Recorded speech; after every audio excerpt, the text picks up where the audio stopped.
تندرستی کی حالت میں آدمی کا 1 درہم صدقہ کرنا موت کے وقت 100 درہم صدقہ کرنے سے افضل ہے۔ میں احمقوں کی حکومت سے اللہ کی پناہ مانگتا ہوں۔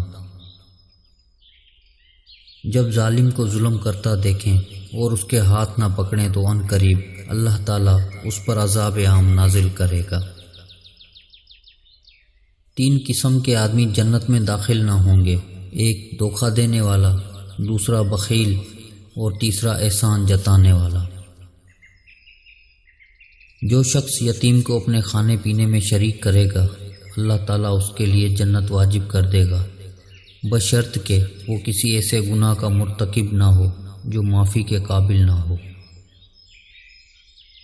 اللہ کے نزدیک سب گھروں میں محبوب تر گھر وہ ہے جس میں یتیم کی عزت کی جاتی ہے۔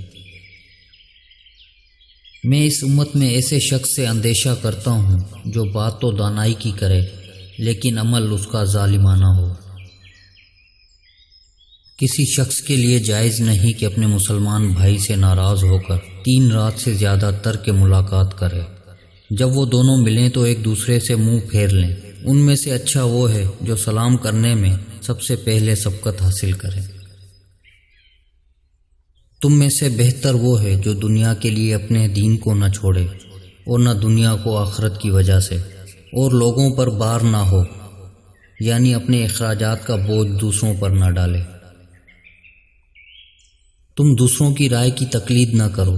تم کہتے ہو اگر لوگ ہم سے احسان کریں گے تو ہم بھی ان سے احسان کریں گے، اور ہم پر ظلم کریں گے تو ہم بھی ان پر ظلم کریں گے۔ یہ ٹھیک نہیں ہے، بلکہ اپنے دلوں کو برقرار رکھو۔ اگر لوگ تم پر احسان کریں تو تم بھی احسان کرو، اور اگر برائی کریں تو تم ظلم نہ کرو۔ اپنے مہمان کے ساتھ دروازے تک جانا لازم ہے۔ جس شخص نے شہرت کے خیال سے کوئی کپڑا پہنا، قیامت کے دن اللہ تعالیٰ اس کو ذلت اور رسوائی کا لباس پہنائے گا۔ کسی شخص کو دین میں بصیرت زیادہ نہیں ہوتی سوائے اس کے کہ اس کے اعمال میں اعتدال اور میانہ روی نہ آ جائے۔ جو شخص یہ چاہتا ہے کہ اس کی روزی میں کشادگی ہو اور اس کی عمر میں زیادتی ہو تو اسے چاہیے کہ وہ رشتہ داروں کے ساتھ نیک سلوک کرے۔ بڑے بڑے گناہوں میں سے ایک بڑا گناہ یہ بھی ہے کہ کوئی شخص اپنے ماں باپ کو گالی دے۔ لوگوں نے عرض کیا یا رسول اللہ صلی اللہ علیہ وسلم، یہ کیسے ہو سکتا ہے کہ کوئی شخص اپنے ماں باپ کو گالی دے؟ حضور صلی اللہ علیہ وسلم نے فرمایا، ہاں یہ اس طرح ممکن ہے کہ دوسرے کے باپ کو کوئی گالی دے اور وہ جواب میں اس کے باپ کو گالی دے۔ میں قیامت کے روز 3 آدمیوں کا مخالف ہوں گا۔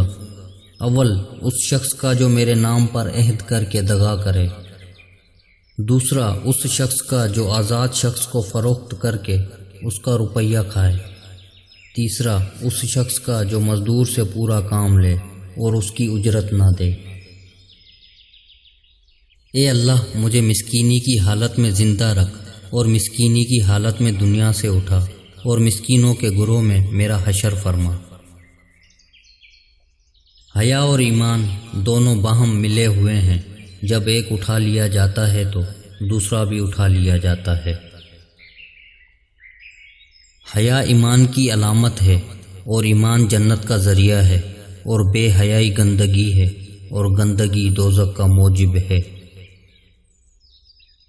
خدا کے بندوں میں بہترین بندے وہ ہیں جب ان کو دیکھا جائے تو خدا یاد آ جائے، اور خدا کے بندوں میں بدترین بندے وہ ہیں جو ادھر ادھر کی چغلیاں لگاتے پھرتے ہیں، دوستوں میں جدائی ڈلواتے اور پاک لوگوں پر تہمت لگاتے ہیں۔